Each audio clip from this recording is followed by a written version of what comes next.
আমি এই সাসপেন্ডকে আমার মনের দিক থেকে পুরোপুরি অ্যাকসেপ্ট করে নিয়েছি। কারণ যে দলের নিজেদেরই কোনো নীতির ঠিক নেই।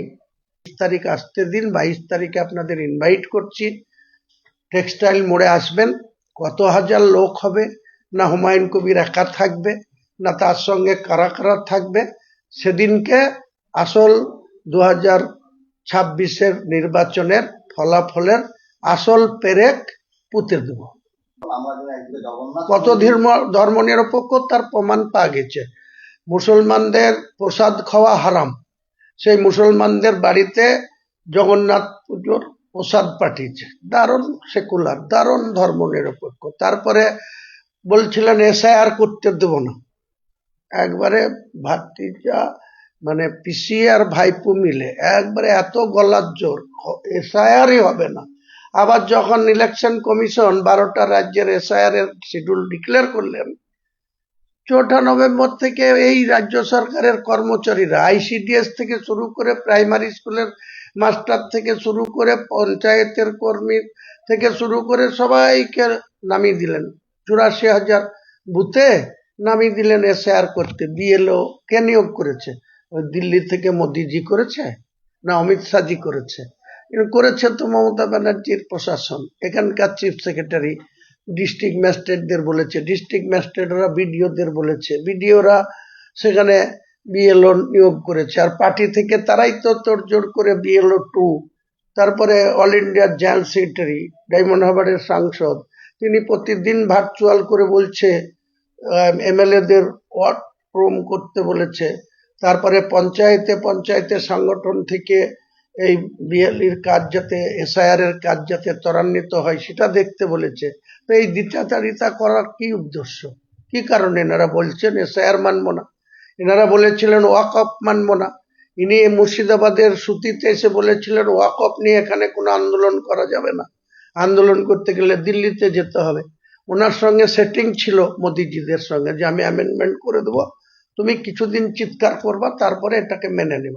আমি 1 জানুয়ারি থেকে 31 জানুয়ারি পর্যন্ত 1 মাসে গোটা রাজ্যে ওয়াকফের যদি কেউ কেড়ে নেওয়ার চেষ্টা করে, ওয়াকফের সম্পত্তি, মুসলিমদের কোনো সম্পত্তি 1 নম্বর খতিয়ানে নিয়ে যায়, আমি এসবের এগেনস্টে দুর্বার আন্দোলন করব। মমতা বন্দ্যোপাধ্যায় যেমন আন্দোলন করে বড় হয়েছে, নেত্রী হয়েছে, মুখ্যমন্ত্রী হয়েছে, আমরাও আন্দোলন করতে জানি। আমি তা নিজেরাই সেকুলার দল বলে, ধর্মনিরপেক্ষ দলের নেতৃত্ব বলে যারা দাবি করছে, তারা সরকারি টাকায় সরাসরি মন্দির করছে, সরকারি টাকায় সরাসরি দুর্গাপুজোর অনুদান দিচ্ছে জনগণের টাকা থেকে। তাদের কাছে আমার সেকুলারের কোনো উপদেশ দরকার নেই। আমি নিজে সেকুলার, 100% সেকুলার। আমি কোনোদিন সাম্প্রদায়িকতাকে প্রশ্রয় দিই না, আগামী দিনেও দেব না। আমি এই সমস্ত মেকি নীতিবাদদের কোনো কথার এই মুহূর্তে কোনো জবাব দেওয়ার প্রয়োজন আছে বলে আমি মনে করি না। আর ববি হাকিম যে নেত্রীর বা নেতার কথায় আমাকে বহিষ্কার করেছে, ববি হাকিমকে আমি নেতাই মানি না। ও কি বলল না বলল তাতে হুমায়ুন কবিরের কিছু যায় আসলো না। হুমায়ুন কবির নিজস্ব সিদ্ধান্তে অটুট। হুমায়ুন কবির মসজিদ আনুষ্ঠানিকভাবে ভিত্তি স্থাপন করবে এবং আগামী নির্বাচনের পর এমন দ্রুত গতিতে কাজ শুরু হবে যে 3 বছর সময়সীমা বেঁধে দিয়েছি। 3 বছরের মধ্যে মসজিদ, তার সঙ্গে Islamic hospital, medical college, hotel কাম রেস্টুরেন্ট, পার্ক, হেলিপ্যাড, সমস্ত কিছু তৈরি করে দেখাবে বাংলার মানুষকে, ভারতবর্ষের মানুষকে, যে হুমায়ুন কবির কোনো কমনিয়াল ব্যক্তি না, সাম্প্রদায়িক ব্যক্তি না। আর যে হসপিটাল হবে, যে মেডিকেল কলেজ হবে, সেখানে শুধু মুসলিমরাই পড়বে, ছেলেরা মেডিকেলে ডাক্তারি পড়বে তা না, সর্বধর্মের মানুষের যাদের মেডিকেলে চান্স পাই বা তাদের সিট থাকে, সেটা আমি গুরুত্ব দেব। মমতা বন্দ্যোপাধ্যায় আজকে জনসভা চলছিল, সেই মুহূর্তে তিনি বলেন যে বিহারের রেজাল্ট আমরা দেখেছি, বিভিন্ন নির্দল খাড়া করে ভোট কেটেছে এবং আপনি তো নতুন দল করবেন সেই ঘোষণা আপনি দিয়েছেন। তো কোথাও কি আপনার দেখে ইশারা নয় যে হুমায়ুন কবিরের নতুন দল করে মুর্শিদাবাদের ভোট ব্যাংকে থামা বসাবে? গণতান্ত্রিক দেশে আমার নতুন দল খোলারও অধিকার আছে। উনি যেমন কংগ্রেস করে, কংগ্রেসের সুবিধা ভোগ করে, কংগ্রেসের সঙ্গে বেইমানি করে 1998 সালে তৃণমূলের জন্ম দিয়েছিল। তৃণমূলের জন্ম দেওয়ার পর আবার সেই যে কংগ্রেসের বিরুদ্ধে উনি অভিযোগ এনেছিল 1998 সালে, সেই কংগ্রেসের সাথে 2001 সালের বিধানসভা ক্ষমতা দখল করার জন্য আবার তাদের সাথে জোট করেছিল। পরবর্তীকালে আবার গিয়ে মোদীজিদের বিজেপি দলের সঙ্গে, এনডিএর সঙ্গে সংসার করেছিল। আবার এনডিএর সঙ্গে ছেড়ে এসে ইউপিএর সঙ্গে ছিল, মনমোহন সিং এর সরকারের রেলমন্ত্রী হয়েছিল। আবার সেখান থেকে ছেড়ে এসে বাংলার মুখ্যমন্ত্রী হয়েছে। উনি কতবার কংগ্রেস, আবার বিজেপি, এনডিএ, তারপরে আবার এনডিএর সঙ্গে যোগ, তাহলে উনি সবকিছু করার অধিকার পেয়ে গেছেন, আর আমরা সব কোনো অধিকার, আমরা কোনো কথা বললেই সেটা কমনিয়াল। উনি সরকারি টাকায় কোটি কোটি টাকা খরচ করে সাধু সন্ন্যাসীদের সাগর মেলাতে যাওয়ার জন্য 1700 কোটি টাকা খরচ করবে, আর আমার বিধানসভায় একটা 35 কোটি টাকার লোহাদা ঘাটের ব্রিজের জন্য বলেছিলাম, সেটা ইগনোর করবে। এই মিথ্যাবাদী মহিলাকে উপযুক্ত শিক্ষা আগামী বিধানসভায় নির্বাচনে বাংলার মানুষ দেবে। আমি এসবের কোনো জবাব দেব না। ববি হাকিমকে আমি নেতাই মানি না, আমি তো বলছি। ও একটা নিজের সম্মান কিসে রক্ষা হয় সেটাই জানে না। মমতার পা ধরে ওই কলকাতার মেয়র আছে, মন্ত্রী আছে, ওকে কোনো সময় কোনো কথা বললে বলে ও আমার দ্বারা এটা হবে না। তো ওকে কিসের নেতা মানবার, ও কিসের সাসপেন্ড করলো কি করলো তাতে তো আমার যাই আসে না কিছু। আমি তো তৃণমূলের কোনো পোর্টফোলিওতে নেই। আমি তৃণমূলের বিধায়ক আছি, নির্বাচিত বিধায়ক আছি, সেটা ঠিক সময় মতো রিজাইন করে দেব।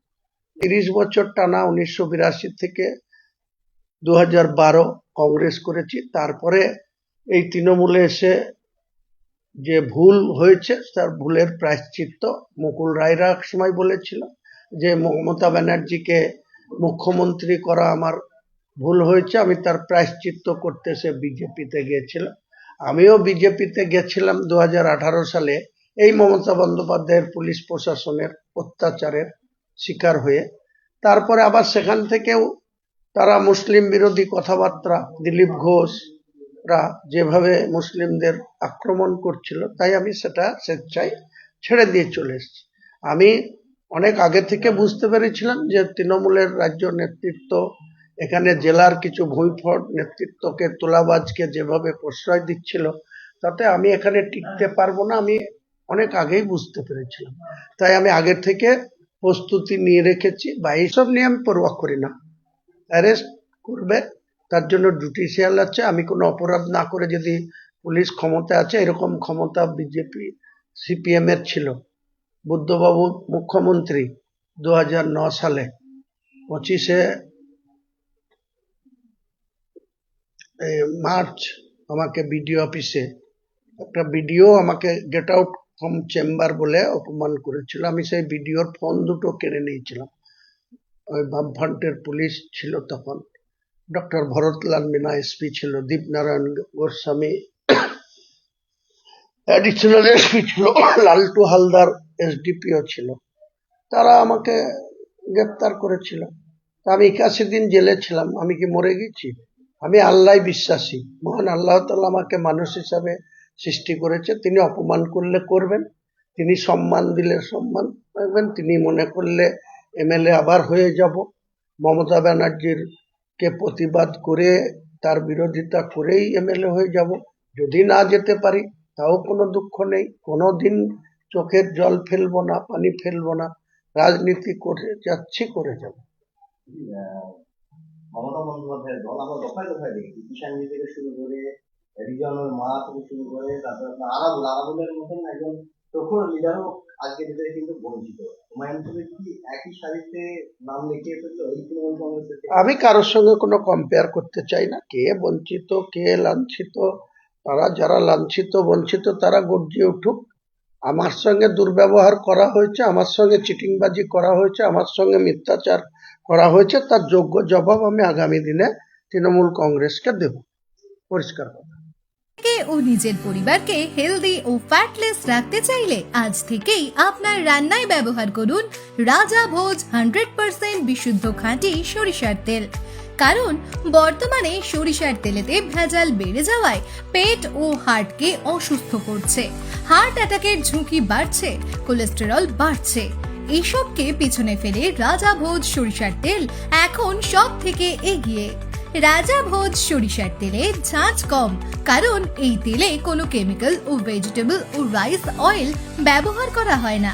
সম্পূর্ণ ভেজাল ছাড়া বিশুদ্ধ খাঁটি হিসেবে স্বীকৃত এই সরিষার তেল। তাহলে আজই ঘরে আনুন রাজা ভোজ সরিষার তেল এবং পেট ও হার্টের সমস্যা থেকে থাকুন নিরাপদ। ডিস্ট্রিবিউটরের জন্য যোগাযোগ করুন 7013725556 এই নম্বরে।